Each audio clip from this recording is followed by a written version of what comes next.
straight in an avalanche. I don't know what to do. Go, guys, let's go! Fast! Boys. Come on, let's move! Bring on!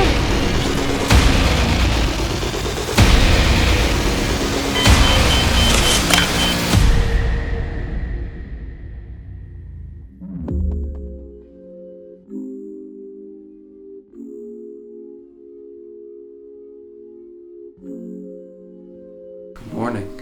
Good morning. How you guys doing? Tired. Yeah. I don't think I'm awake yet.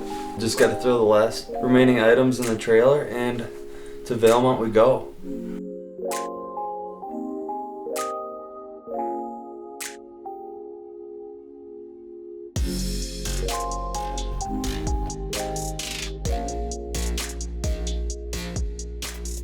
Almost there.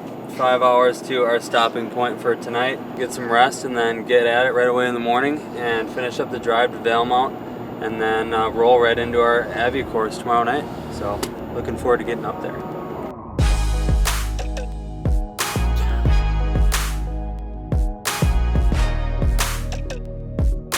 It's a little chilly out, so we gotta bring the clutch in the hotel so it doesn't freeze. That would be a mess. Very happy to be out of the truck. I drove 11 hours from Land O'Lakes to Dickinson, North Dakota.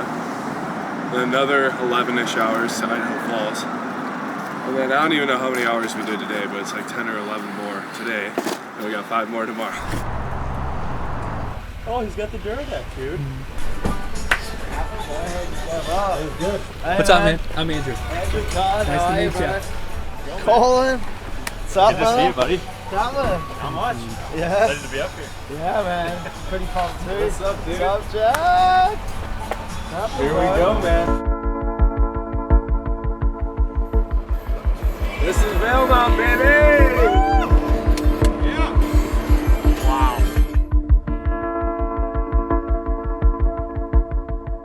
We teach in these cabins a few times a year.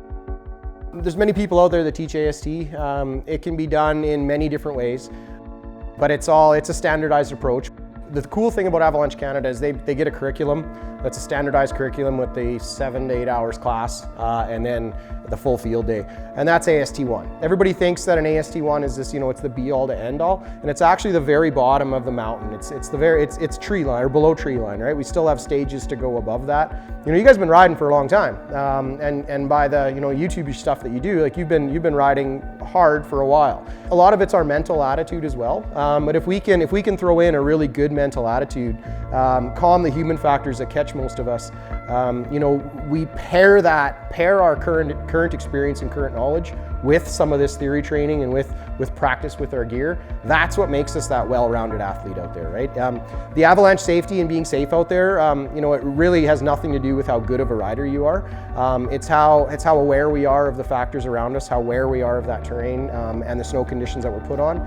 And then, mainly it's the decisions that we make out there. And so what we want to do with AST1 is we want to start gathering some information, fill in a toolkit as we're going the entire time, and really try to lower that risk as much as we can. We were in the trees, like pretty much in the flats, and I was pushing up this creek to see what was up there. We weren't quite sure. So riding these super tight trees, like some of the most technical stuff I had done at that point, pop out into this open.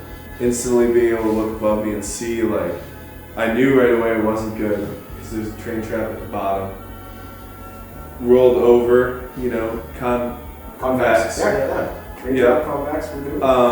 No trees whatsoever, not a very big area. I mean, maybe twice the size of this house, 3 times the size of this house.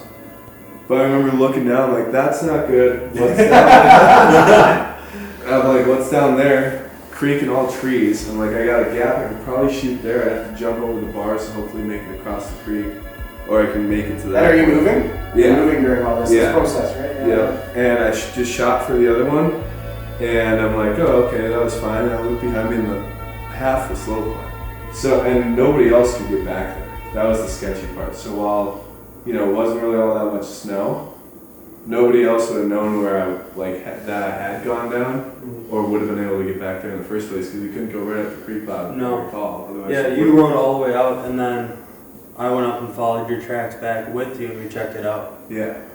And, you know, there's so many cool things that were said there, right? Like your terminology is amazing. It's part of one of the things that we want to work on here is terminology. Also consequences of what happens if something goes wrong, right? So you kind of just hit on that. Like no one else could get to me. There's a terrain trap down here. Like, you know, the consequences were quite high. And you're moving. I'm walking, I'm ski touring, and you know, split boarding, and I got all this time in the world to think about where I am. I can listen, I can feel whoops, I can, you know, take a little bit more time. But when we're on sleds, you know, we don't want to get stuck, especially facing uphill, deep snow creeks. You know, we got to move fast. We have to process a lot of information, and it's a cool thing about sleds, but it's also one of our issues.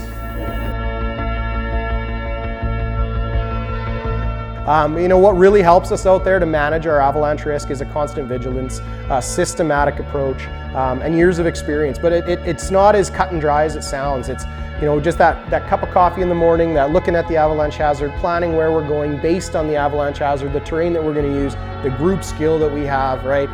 How dynamic are we as a group? Do we get along really well? Are we all riding the same well? You know, a systematic approach to how we ride out here is really, really going to help us in the long run. I truly believe that what goes on in our heads is what keeps us safe. We need to start talking avalanche talk. Again, AST1, we all want to be on that same level. It takes skill, perishable skill. We don't want to lose this stuff.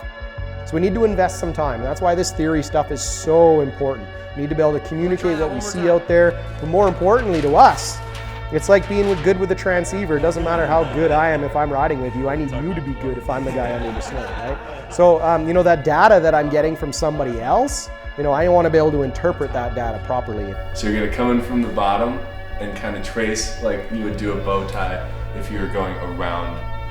We're all trying to get better at bringing this stuff down, but you know, we still need to talk at a certain level, and that's where we all need to be. More circles, lines, and squares, and less bow ties. Jack, what do you think so far? So far, so good. Reinforcing a lot of knowledge that we've picked up from riding with some experts in the industry over the past couple of years. But learning a lot of new stuff too, learning a lot of things that we haven't even considered, you know, those unknown unknowns, stuff we didn't even know about in the past that could be a problem in the future. So far this course has been really intriguing, really interesting, and I'm looking forward to finishing up and getting in the field tomorrow. Yeah, loving it. What do you guys think? It's pretty dang cool. This is probably one of the coolest experiences relative to snowmobiling I've ever had in my life. Yeah, I find this just as fun as being on a prom. Yeah. It's gonna help us so much more. Oh God, you think? My mind's already blown. I can't even like begin to think what the field day is gonna be. Yeah. And like we're only just getting started. I'm It's excited. gonna be awesome. It's gonna be awesome, that's for sure.